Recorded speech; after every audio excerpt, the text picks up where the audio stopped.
Nós hoje estamos no terceiro domingo de Advento. Temos colocado esse tema de Advento e Natal debaixo de um título, pelo menos mais abrangente, chamando Carta de Natal. E iniciei, pelo menos no culto da manhã, à noite nós tivemos a cantata, falando do profeta Malaquias, é o texto indicado nas senhas diárias como perícope para a pregação.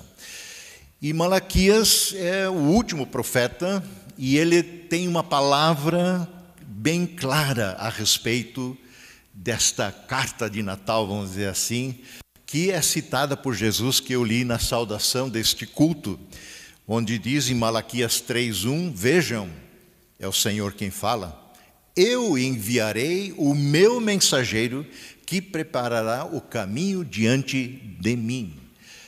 Isso aí há 400 e caqueradinha de anos antes da vinda de João Batista. É uma referência clara ao ministério de João Batista. Mas essa palavra segue, e o Senhor continua dizendo, então de repente, o Senhor que vocês buscam virá para o seu templo, o mensageiro da aliança, referindo-se a Jesus, aquele que vocês desejam virá, diz o Senhor dos Exércitos. Esta é a palavra de Malaquias. Mas ele não para ali. A gente viu isso na semana passada, e eu emendo o verso 2 e seguintes. Mas ele pergunta, quem suportará o dia da sua vinda? Quem suportará o dia da sua vinda? Quem ficará de pé quando ele, o Senhor, aparecer? Quem ficará de pé diante da sua manifestação? Diante da sua santidade, diante do seu poder? Porque é similar a nós encararmos, o sol de frente. Como que pegássemos um foguete e fôssemos em direção ao sol, não iríamos muito longe, seríamos fulminados por seu brilho, por seu calor. É uma presença que não suportaríamos. Mas Deus vem nos visitar na pessoa do seu Filho. Ainda assim, é uma presença majestosa. E o Senhor anuncia como também presença de juízo, porque Jesus voltará nessa condição. Porque ele, diz o texto ainda de Malaquias, será como fogo do ourives, como fundidor.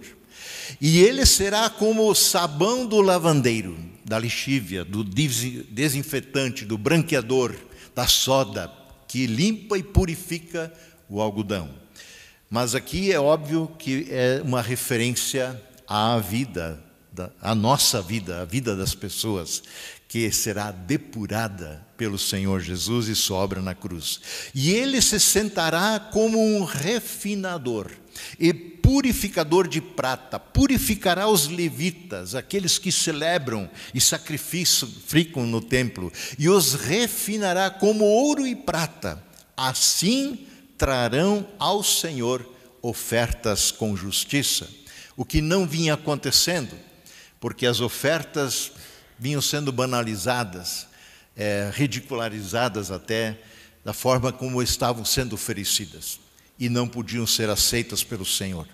Então as ofertas de Judá e de Jerusalém serão agradáveis ao Senhor, como nos dias passados, como nos tempos antigos. E aí nós interrompemos, também por falta de tempo. Mas eu gostaria de incluir nessa leitura ainda de Malaquias o verso 5. Eu virei a vocês trazendo juízo, diz o Senhor. Eu virei a vocês para celebrar juízo. Sem demora vou testemunhar contra os feiticeiros. Sem demora vou testemunhar contra os adúlteros, contra os que juram falsamente e contra aqueles que exploram os trabalhadores em seus salários.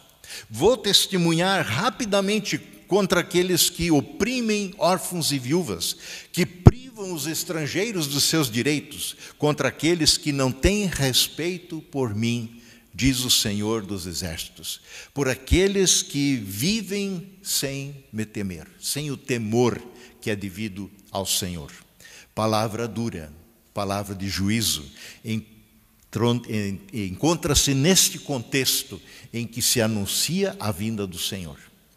Hoje, já dito, terceiro domingo de Advento, o texto indicado nas senhas para a pregação é de Lucas, capítulo 3, do Evangelho de Lucas. E eu quero passar um pouco, ainda que tentar rapidamente, através desse texto, que de alguma forma emenda ali onde o anúncio que foi dado em Malaquias 3 se cumpre. João Batista nasce, filho de Zacarias, Isabel, já idosos, impossibilitados de ter filhos, é um presente de Deus, uma dádiva de Deus, este menino cheio do Espírito de Deus, desde o seu ventre, desde o ventre materno, vem a esse mundo, cresce, vai morar no deserto, se veste de forma estranha, come coisas estranhas, e começa o seu ministério às margens do Rio Jordão. E Lucas, como um bom escritor que ele é também, além de médico, ele é muito detalhista em algumas coisas. Isso ele já no primeiro capítulo do seu Evangelho, ele diz, quando ele escreve para Teófilo, apresenta esse Evangelho, depois de acurada investigação, diz ele, eu trago essas coisas para você, Teófilo. E essas investigações vão também a detalhes como aqui no capítulo 3, ainda verso 1, que ele dá dados históricos, ele procura datar historicamente com a melhor precisão possível, que lhe era possível no seu tempo, quando isso acontece, quando é que João inicia o seu ministério. E então Lucas escreve no verso 1, era o 15º ano do reinado do imperador Tibério César.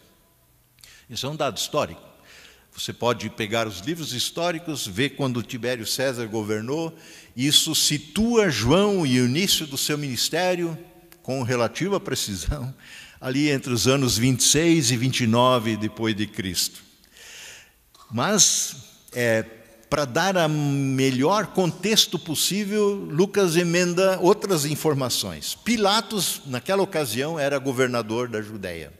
Herodes Antipas, o rei, governava a Galileia.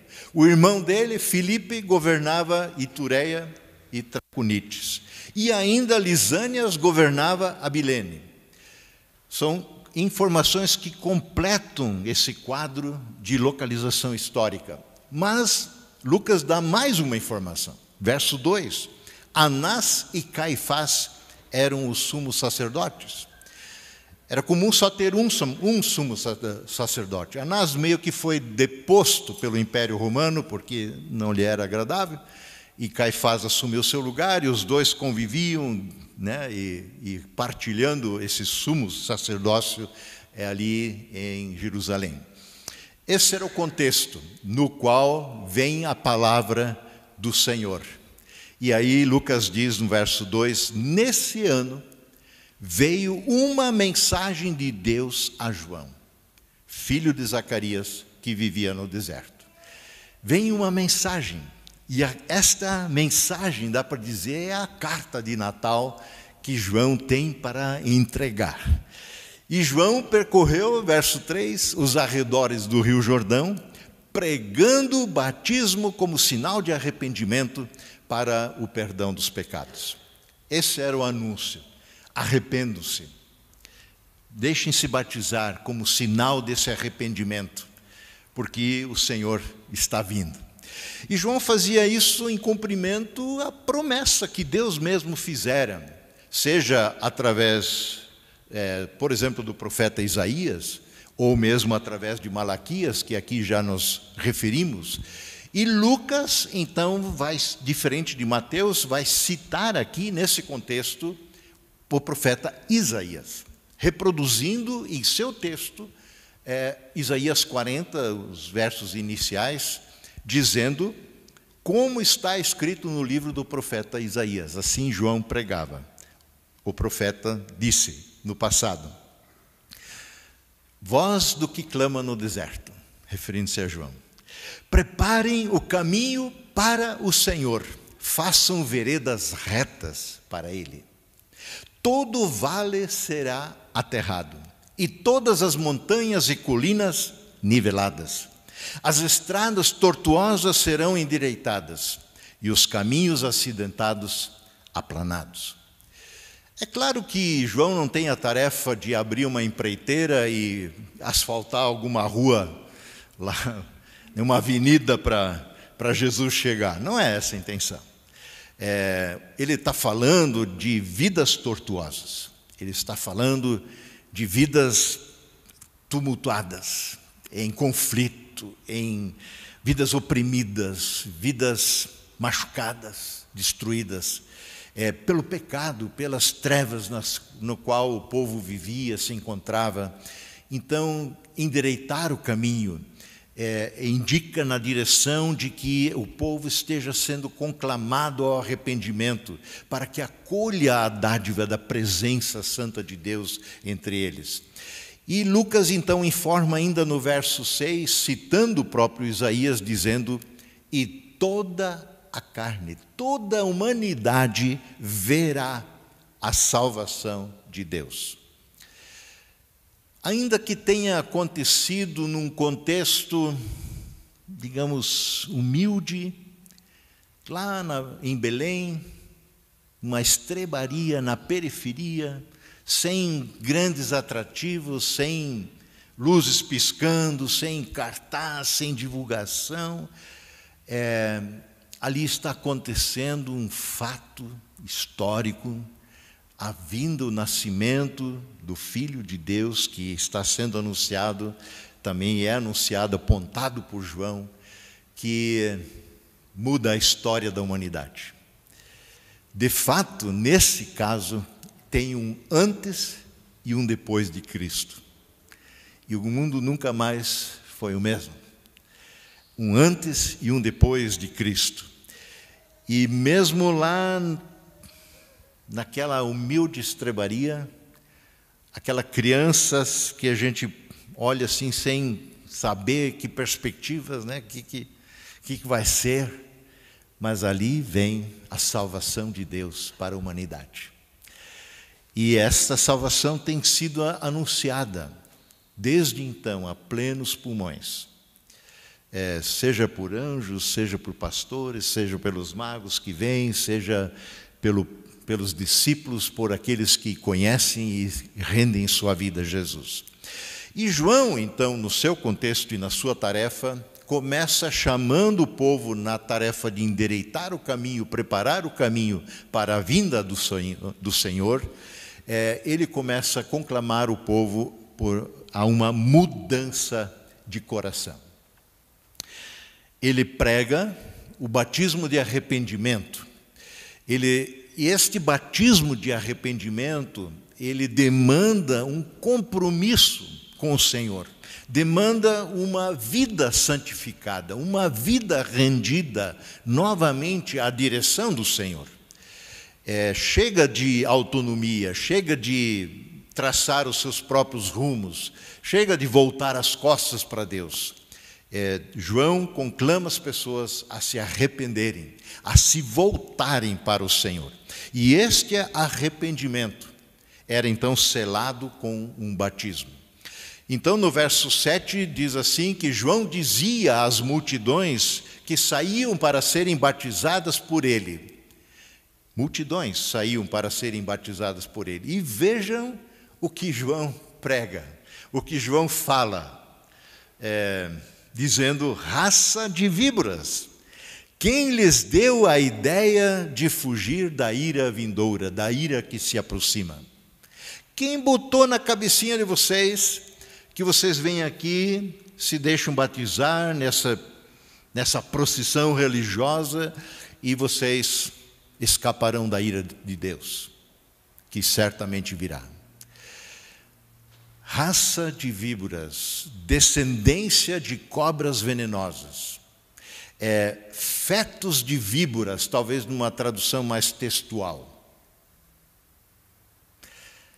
Lembram que Satanás, que aparece lá no Éden para tentar a Eva, vem em forma de serpente. Apocalipse vai se referir a Satanás novamente como a grande serpente. E a serpente, víbora, simboliza o engano, simboliza a má intenção, a mentira.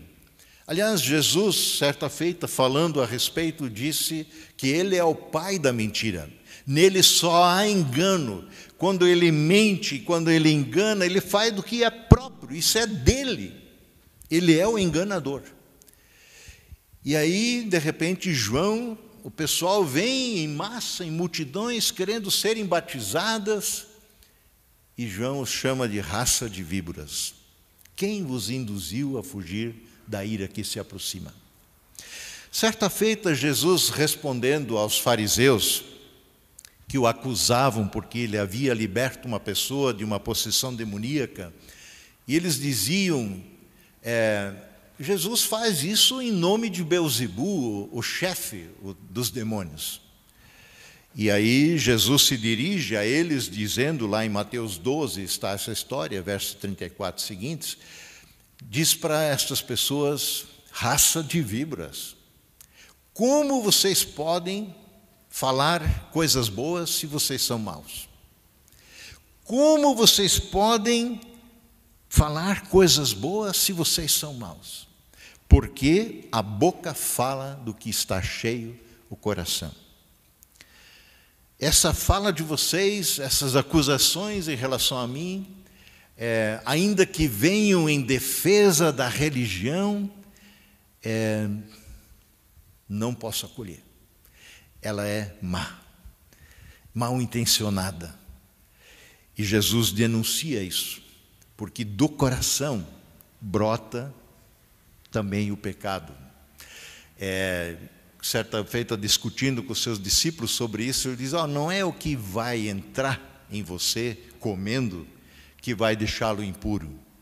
É aquilo que sai, que está lá no seu coração, indica a impureza e a presença do pecado na sua vida.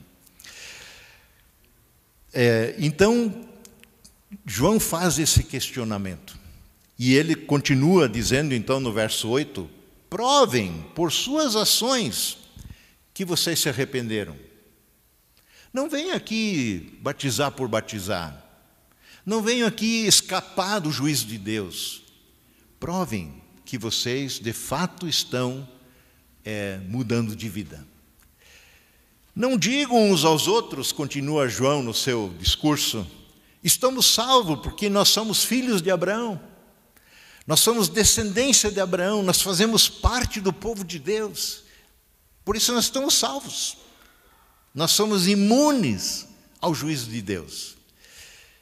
Isso não significa nada, diz João para eles. Pois eu lhes digo que até destas pedras Deus pode fazer surgir filhos de Abraão. Vejam, religião nenhuma salva, descendência religiosa alguma salva. Muitas vezes eu escutei esse argumento. Quando surge um sepultamento, quando se demanda alguma atividade religiosa no contexto da igreja, e a gente tenta localizar a pessoa no âmbito da comunidade e tal, né? Pessoal, mas não conheço você, não sei quem você é. Você está sob o pastoreio aqui? Não, mas o meu avô pagou essa janela aí, ó. E daí?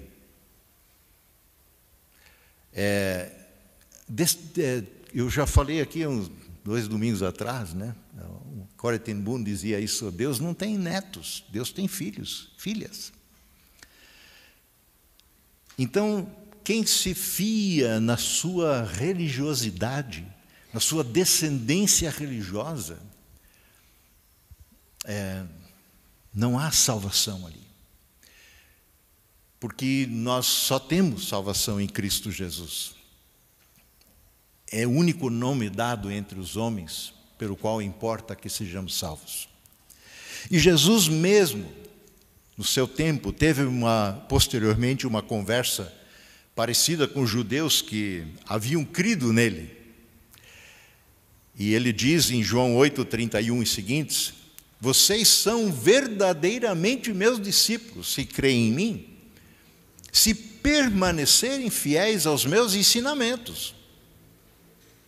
Discípulos, crentes em Cristo, cristãos, se submetem ao que o Senhor ensina. Referindo-se ali no grande chamado, no grande envio, né, do Senhor, ele diz que, olha, vão aí por todo o mundo, batizem em nome do Pai, do Filho e do Espírito Santo, ensinando-os a guardar todas as coisas que eu lhes tenho ordenado. Vocês são verdadeiramente meus discípulos, se permanecerem fiéis aos meus ensinamentos. Então, segue Jesus, vocês conhecerão a verdade, e a verdade os libertará. É uma palavrinha meio em moda, né, ultimamente. Mas tirada do contexto também é complicado, porque não é conhecer apenas uma verdade, um fato verdadeiro.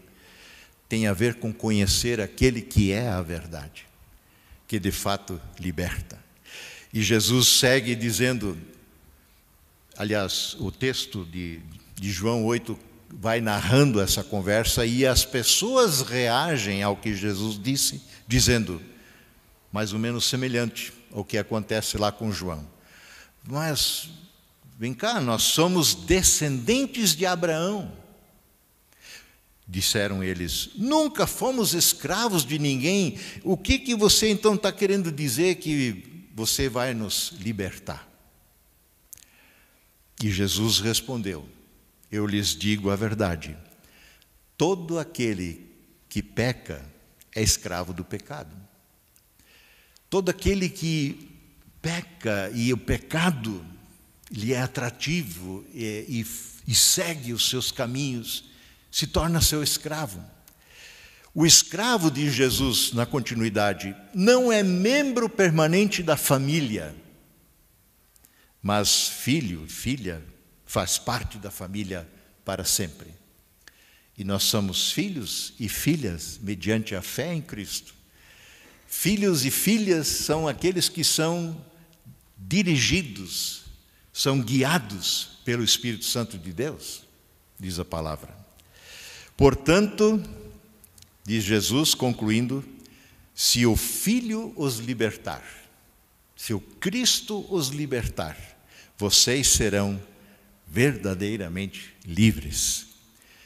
E Jesus conclui toda essa conversa que passa lá por essa questão que vocês são filhos do diabo e assim vai, uma conversa bem dura em João 8, e ele diz, finalizando essa conversa, aquele que pertence a Deus, ouve o que Deus diz.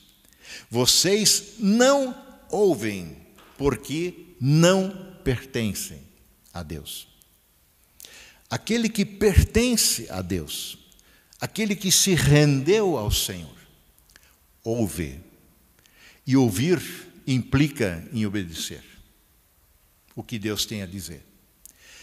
Quem não ouve, que não está aí com a vontade do Senhor, quem não se interessa, não busca, não anseia discernir o que Deus quer, não pertence a Deus, está focado em outra coisa. É disso que João está falando aqui. Verdadeiro arrependimento traz frutos. Verdadeiro arrependimento traz frutos. A palavra é metanoia, é mudança de mente, é de foco de vida. Você que vivia de costas para Deus, se volta para o Senhor. É um chamado de arrependimento. E João segue então com a sua pregação em Lucas 3, verso 9, dizendo, agora mesmo, já, agora, urgência. O juiz está às portas e ele diz, agora mesmo, o machado do julgamento está pronto para cortar a raiz das árvores. E ele está falando de gente, não está falando de reflorestamento, né? Toda árvore que não produz bons frutos será cortada e lançada ao fogo. Jesus fala disso quando ele fala da videira. Ele é a verdadeira videira, nós somos os ramos que estamos conectados à videira. Se permanecerem em mim, e tão somente se permanecerem em mim, vocês darão bons frutos. E se não derem frutos, o Pai corta. Juízo.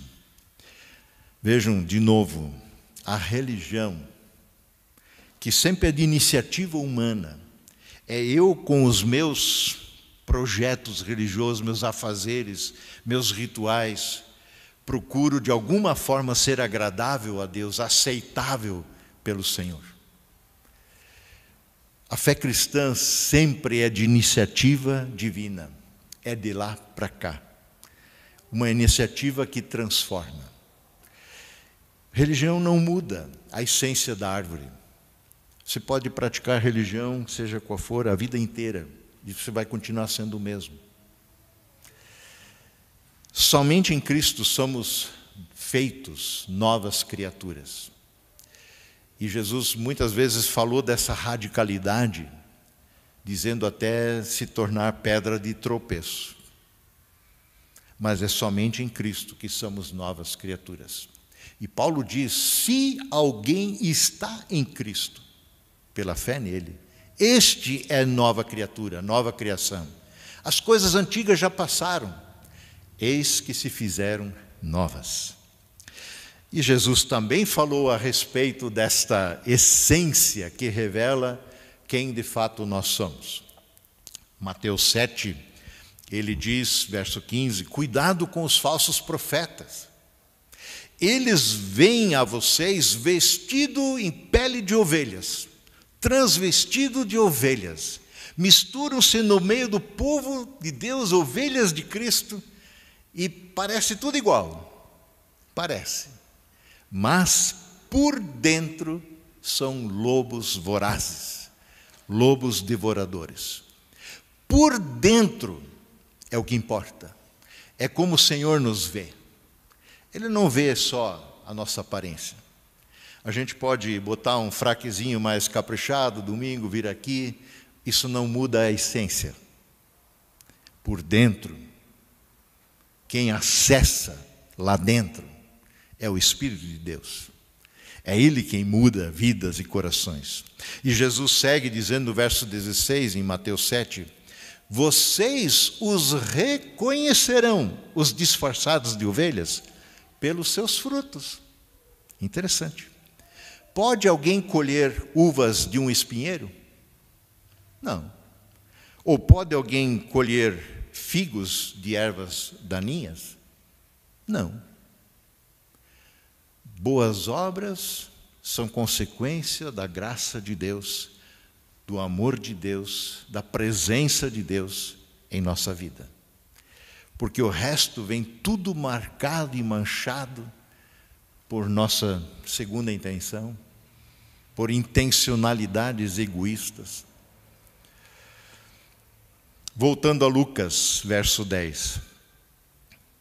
As multidões então perguntavam a João, diante desse discurso duro dele, o que devemos fazer? E João responde, verso 11, se você tiver 2 vestimentas, dê uma para quem não tem. Se você tiver comida, divida com quem passa fome. Aí os cobradores de impostos que também vinham para serem batizados, os publicanos, lembrando que eles são qualificados como a pior raça, os pecadores de marca maior. E eles estavam lá impactados pela palavra de João, perguntavam também eles, mestre, eles já achavam que João talvez fosse o Messias, mestre, o que nós devemos fazer? E João responde para eles, diz, olha, não cobrem impostos além do que convém, do que aquilo que é exigido. Não aproveite o teu cargo de cobrador de imposto para faturar em cima. para arrecadar por fora. Cobre o que é exigido da lei, só. Aí também nós perguntávamos, soldados que vinham lá para serem batizados, e nós, o que nós devemos fazer, João? E João responde também para eles: olha, não pratiquem extorsão. Vocês estão com a arma na mão, não fiquem extorquindo ninguém. Não, nem façam acusações falsas. Se vocês prendem alguém, então faça a acusação correta. Contentem-se com o seu salário. Frutos do arrependimento. Vejam, não são perguntas para se obter a salvação. Não são perguntas meramente para escapar do juízo, mas são perguntas resultantes da graça, de um arrependimento que quer mudar de vida. A pergunta básica dirigida a João era: e o que nós devemos fazer? Não há nada que a gente possa fazer para nos salvarmos a nós mesmos, mas tudo devemos fazer em resposta, em gratidão ao que o Senhor fez por nós, morrendo a nossa morte. Sua morte foi acolhida por Deus como pagamento suficiente para encobrir o nosso pior pecado, a nossa natureza pecaminosa. E o que devemos fazer? Tudo que o Senhor demanda de nós, tudo que Ele tem ensinado, e tudo passa pelo maior mandamento: amar o Senhor de todo o coração, alma, força, entendimento, e o próximo como a si mesmo. Arrependimento é muito mais do que sentir uma tristezinha no coração. Arrependimento é muito mais do que remorso. Já escutaram a frase: se arrependimento matasse? Arrependimento não mata, salva. Arrependimento verdadeiro. Porque assim, tem gente que de repente enche a cara, atropela alguém, depois de que besteira que eu fiz, se arrependimento matasse, o que vai mudar? Nada. Arrependimento, tristeza segundo Deus, como Paulo coloca em Corinto, é salvação. O verdadeiro arrependimento leva a pessoa a perguntar por uma alternativa, uma nova alternativa à velha vida. Eu não quero mais o que eu tinha antes. Eu não quero mais ser autossuficiente, viver dependente de mim mesmo, dos meus recursos, da minha inteligência, das minhas coisas. Eu quero depender do Senhor. Quero viver e existir para Ele. Arrependimento verdadeiro passa pela busca da vontade de Deus para um novo ser, para um novo viver. Voltando a Lucas, e segue o texto, dizendo que todos esperavam que o Cristo viesse em breve, e estavam ansiosos para saber se João era de fato Cristo. E João respondeu às perguntas deste povo ansioso em saber se ele era o Cristo, dizendo: eu os batizo com água, mas em breve virá alguém mais poderoso do que eu. Alguém tão superior que eu não sou digno sequer de desatar as correias de suas sandálias. E ele os batizará com o Espírito Santo e com fogo. Vejam que João não se equipara a Jesus em momento algum. João se coloca no seu devido lugar, como aquele precursor, aquele que aponta para o Messias. Ele não é o Messias. A sua tarefa é apontar para o Messias, como ele de fato faz. Vejam que João não tem a pretensão em momento algum de ser o Cristo. Ele apenas cumpre o seu chamado e o faz bem. Eu os batizo com água. Depois de mim vem alguém superior a mim. Ele os batizará com o Espírito Santo e com fogo. João enfatiza o papel do Espírito Santo no ministério de Jesus. Ao batizar o próprio Messias, quando Jesus vem para ser batizado por João, João dá um testemunho do cumprimento dessa promessa a respeito do Messias. Está lá no Evangelho de João, no capítulo 1, verso 29, quando diz que no dia seguinte João viu Jesus caminhando em sua direção e João disse: vejam, eis aí o Cordeiro de Deus que tira o pecado do mundo. Diferente de Malaquias, diferente de Isaías e os demais profetas, que lá de longe no passado, apontando para um futuro longínquo, podiam dizer, ele virá. João, como o último grande profeta, tem esse privilégio de dizer, é esse cara aqui, é dele que eu estou falando, apontando diretamente para o Cristo. Ele é o Cordeiro de Deus que tira o pecado do mundo.